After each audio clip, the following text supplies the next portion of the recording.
This is the story of the Opium Wars, when an empire collapsed under the weight of trade and greed. Before we begin, don't forget to hit the subscribe button so you won't miss any of our historical stories. Now let's begin. In the 18th century, while Europe was ablaze with industrial revolutions and colonial expansion, in the East, one empire stood firm, like a sacred mountain unmoved by storms. China under the Qing Dynasty, especially during the reigns of Kangxi, Yongzheng and Qianlong, was the symbol of prosperity, the celestial empire to which all neighboring states bowed in tribute. In the streets of Beijing, in the incense-scented gardens of the Forbidden City, the Qing emperors sat high amidst silks and gold. They believed the world revolved around China, that those beyond its borders were but barbarians, and for centuries that belief seemed to hold true. From Korea to Vietnam, from Burma to the petty kingdoms of the Malay archipelago, they came bearing tribute, gems and jade, longing for the favor of the Son of Heaven. In return, China bestowed upon them titles, ranks, and a handful of precious goods, tea, porcelain, silk, treasures the world craved. But what China did not anticipate was an outsider who came not to offer tribute, not to learn etiquette, but to trade. That outsider was Britain. In the 18th century, the British Empire was growing in power and eager to expand trade with the East. But there was one major problem. The Chinese wanted nothing from the West. They had no interest in machines, textiles, or industrial goods. Meanwhile, the British had developed an addiction to Chinese tea, so much so that the national treasury began to suffer severely, having to pay in silver for every imported cup. Day by day, the trade imbalance tipped further in China's favor. Britain's silver reserves drained away, and in the shadows of geopolitical and commercial calculations, a sinister plan was born. If China refuses to buy anything from the West, then sell them something they cannot refuse. Something small, yet capable of devouring the soul, opium. In the darkness of commercial schemes and wounded pride, the British began executing one of the dirtiest deals in human history. In India, the jewel of the British crown, opium fields sprang up like forests after rain. Farmers were forced to sow, harvest, process, and pack, not to feed themselves, but to produce a poison legalized under the guise of trade. From Bengal, massive wooden crates filled with raw opium crossed the oceans and arrived at the southern ports of China. British, Indian, and even Chinese merchants joined forces in a vast smuggling network that seeped into every alley and dockside. At first, opium was sold to the upper class as a curious new indulgence, but within just a few years, the white smoke had reached every village, every citizen, every soldier, every official. The first puff was illusion, the second was pleasure, but by the third, the addiction had sunk deep into the bone. Farmers abandoned their fields to smoke. Mothers abandoned their children to chase the next dose. Soldiers knelt before the white smoke instead of the enemy, and officials bowed their heads to accept silver bribes and turned a blind eye. An entire nation was paralyzed from within, not by sword or spear, but by black resin wrapped in silk and silver.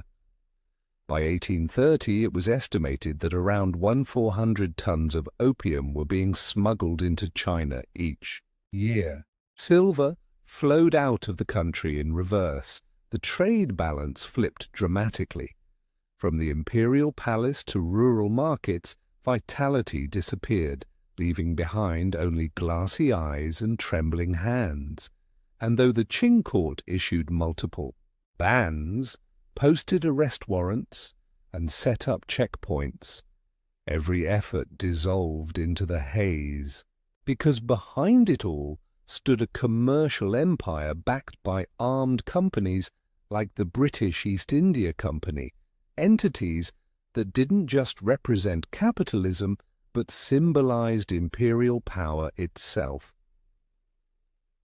In the depths of this crisis in 1839, Lin Zexu was personally appointed by Emperor Daoguang and dispatched to the south with one mission: to cut the opium scourge at its root. As soon as he set foot in Canton, Lin Zexu wasted no time. He ordered all opium shops to be shut down, warehouses to be raided, and both Chinese and foreign merchants to be arrested. A stern warning was sent to all British consuls and traders. If you do not surrender all the opium, you will be punished without mercy. At first the British thought it was an empty threat, but they were wrong. After days of rising tension, more than 20,000 chests of opium, nearly 1,200 tons of narcotics, were seized by Lin. But instead of selling or storing the haul, he chose a method that would make the entire world witness the fury of the Celestial Empire. On the shores of Human, thousands of workers were mobilized to dig trenches, build furnaces, and boil vats of lime water. Each chest of opium was smashed open and dumped into the rushing waters. Smoke billowed upward, and the acrid stench of resin filled the air, like an exorcism ritual for the dignity of a nation. The destruction lasted 23 days, all under Lin Zexu's direct supervision. He declared, "Not a single drop of opium shall remain on Chinese soil." It was an act without precedent in history. A Chinese official had dared to challenge not just smugglers, but the British Empire itself, the most powerful nation on earth at the time. In China, the people hailed Lin Zexu as a guardian spirit of the nation. But in Britain, outrage erupted. In London, the news of the confiscated and destroyed goods was not just a blow to the merchants' profits, it was a slap in the face to the honour of the British Empire. The press exploded with fury, traders demanded compensation, Parliament erupted in fierce debate. And then, amid the storm of arguments, a cold question was posed. If a barbarian nation in the East dares to insult the Queen's merchants, who else will respect Britain? And so, ironclad sails were raised from Portsmouth. Not to negotiate, not to seek justice, but to begin a war, where cannon fire would speak louder than diplomacy. The year was 1840.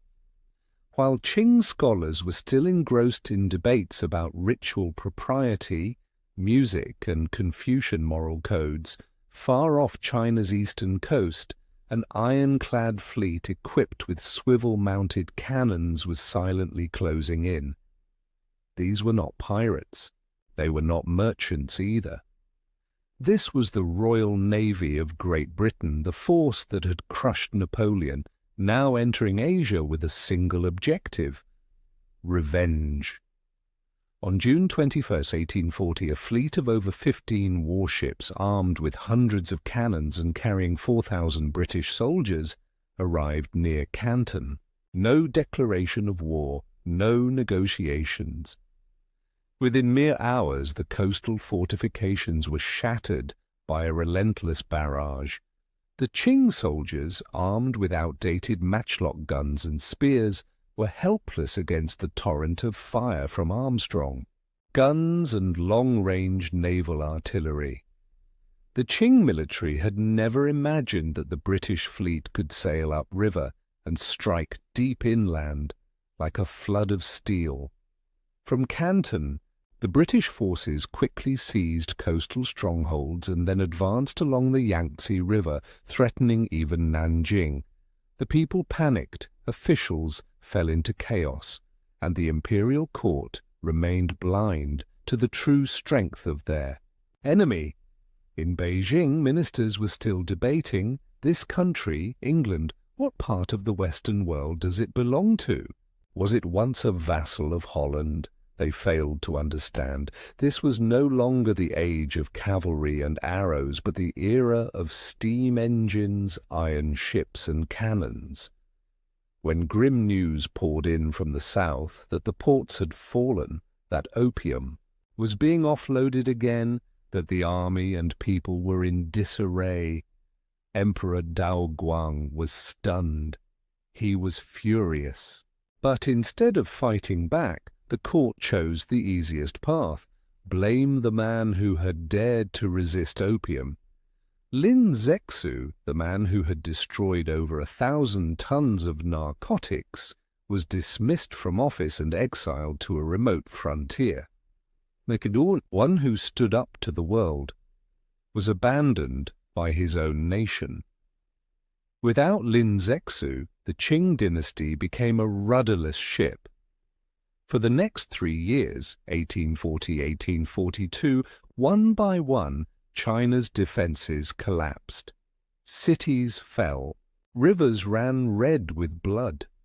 The Chinese people called it the time of sea monsters descending, when Western ships like nightmares crawled across the ocean and devoured a civilization that once called itself the Middle Kingdom.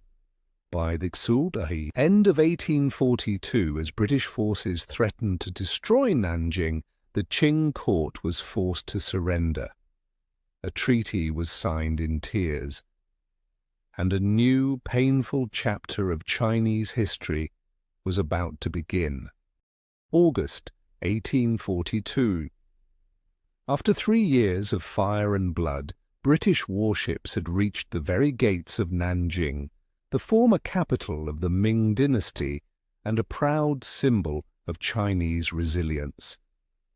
The Qing court, exhausted militarily and in disarray politically, finally sent high official Qing to negotiate. But this was no negotiation table, it was an operating table. Aboard the flagship HMS Cornwallis in the sweltering August heat, the Treaty of Nanking was signed. Its terms were a nightmare. Open 5 major ports, Canton, Amoy, Xiamen, Fuzhou, Ningbo, and Shanghai, to unrestricted British trade. Cede the entire island of Hong Kong to Britain in perpetuity. Pay 21 million silver dollars in compensation, covering both destroyed opium and war expenses. Abolish the monopoly of Chinese merchants in foreign trade, and, most crucially, grant extraterritorial rights, meaning British citizens who committed crimes in China would not be subject to Chinese law. The Qing West called it the Treaty of Nanking. The Chinese called it plainly the Treaty of National Humiliation. With the trembling strokes of a few officials' pens, China's gates were flung open to colonialism. From Nanjing, a new world order was imposed, one in which China was no longer the celestial empire, but a prey caught in the brutal struggle between imperial powers, and, worse, was yet to come. Other Western nations began to arrive. The United States, France, Russia, Germany, one after another, they came knocking, and each time China was forced to sign yet another unequal treaty, each more harsh and humiliating than the last. From this moment on, China officially entered its century of national humiliation. 100 years of being carved up, ruled over, and turned into a banquet, platter for empires.